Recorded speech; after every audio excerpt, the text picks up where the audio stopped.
Colombia ha logrado manejar, administrar ese choque de una manera ejemplar.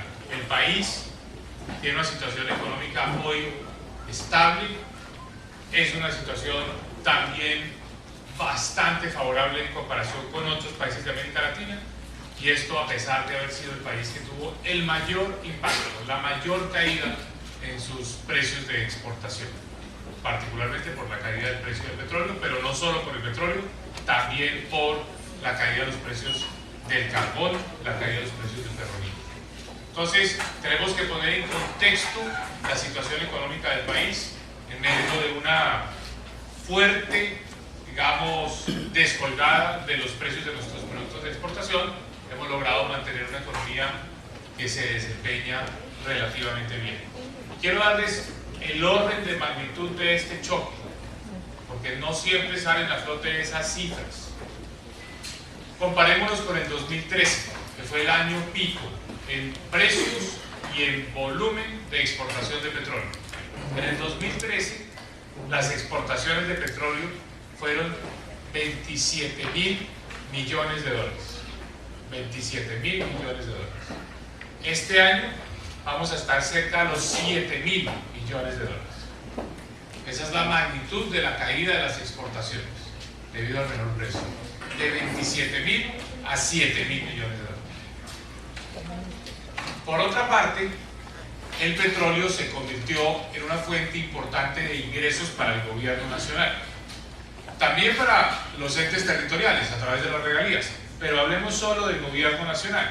El gobierno nacional recibe ingresos del petróleo, o recibía, para usar el término correcto, ingresos del petróleo por dos fuentes. Una, por los impuestos de renta que pagan las empresas petroleras.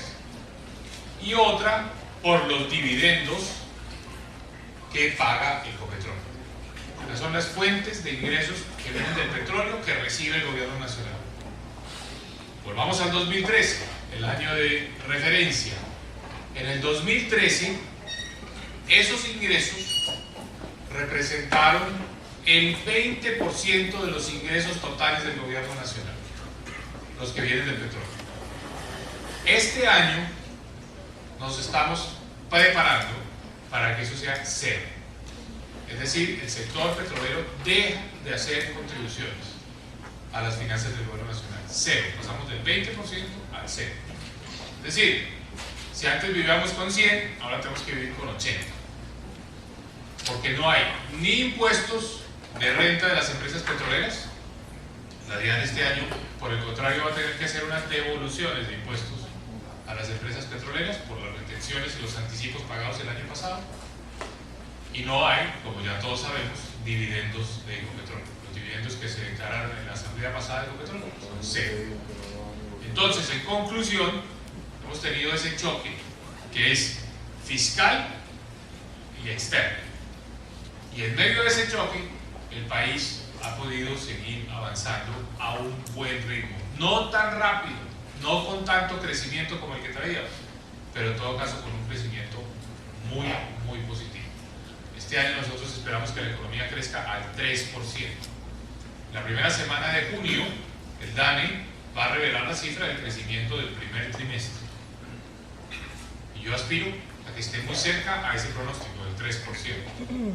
Ya tenemos los datos de enero y febrero y van en esa línea, 3%. En un año en el que estamos viendo crecimientos inferiores en países que han tenido menores choques que el colombiano. El crecimiento será menor en México, el crecimiento será menor en Chile, muchísimo menor porque va a ser negativo en Brasil, en Venezuela, en Argentina, en Ecuador. Entonces, crecer al 3% es ya de por sí un muy buen resultado. Y esto en un contexto de un choque tan fuerte.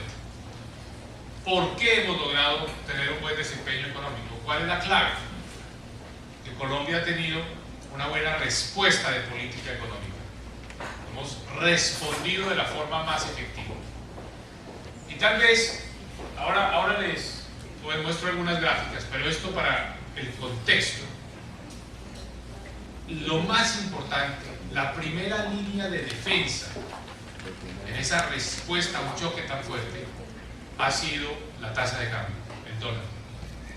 Aquí mucha gente criticaba que por qué el gobierno y el Banco de la República habían permitido que el dólar pasara de 1.800 a 3.000 pesos.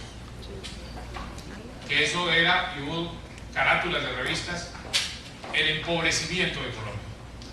Claro, si nos medimos en dólares, pues son menos dólares los activos que tenemos o los ingresos que recibimos. Pero esa devaluación ha sido muy importante para poder reacomodar el aparato productivo colombiano y ajustarlo a esa nueva realidad, porque la devaluación ha logrado dos cosas. Una, que importemos menos productos, que se encarezcan los productos importados, y eso le abre oportunidades al empresariado colombiano para reemplazar esas importaciones, y ahora lo vamos a ver. Y el segundo efecto de la devaluación es estimular nuestras exportaciones. Ese está más demorado, ese no ha sido tan rápido, porque los mercados a los que nosotros exportamos pues no están atravesando una buena situación. Caso específico de Ecuador y de Venezuela. Se ha demorado más el efecto sobre las exportaciones, pero ha sido rápido e inmediato el efecto sobre la reducción de importaciones, que abre, insisto, oportunidades para los empresarios en Colombia. Entonces, la primera línea de defensa ha sido la devaluación. Una consecuencia indeseable de la devaluación, y que nosotros estamos enfrentando con toda la firmeza, es la inflación. ¿Por qué? Porque la canasta familiar que utiliza el DANE para medir la inflación tiene algunos productos importados, y naturalmente el precio de esos productos importados ha subido, y eso genera efectos inflacionarios.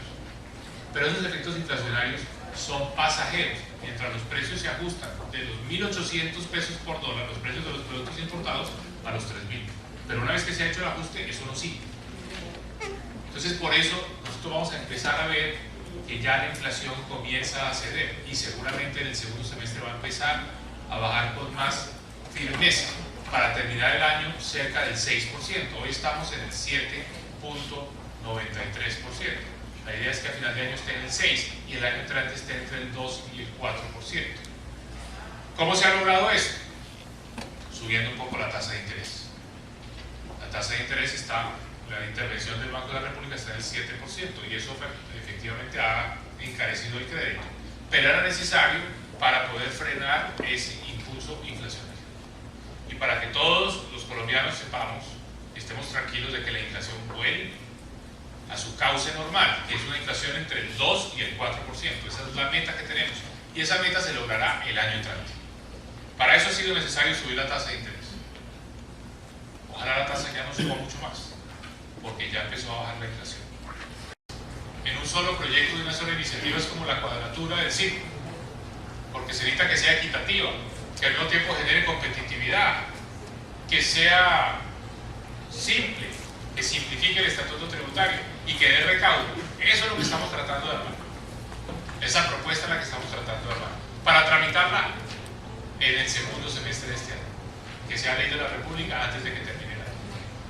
Primera etapa en esta ya, digamos, recta final: escuchar a los gremios individualmente en reuniones de trabajo para recibir sus propuestas, y eso es lo que estamos haciendo.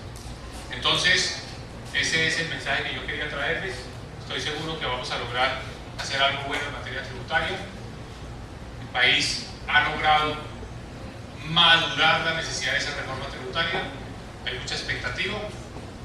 Yo creo que somos capaces de crear un proyecto que tenga un buen respaldo, que tenga un buen consenso, y sobre esa base tramitarlo en el segundo semestre de este año, en medio de una economía que nos debe llenar de optimismo, porque es una economía que ha logrado acomodarse a un entorno externo muy complejo, con un choque muy fuerte, donde el gobierno ha asumido una parte muy importante de ese choque, y lo ha hecho por la vía de apretarse el cinturón, de reducir gastos, para que el sector privado no sea el que tiene que pagar la cuenta de los menores ingresos petroleros.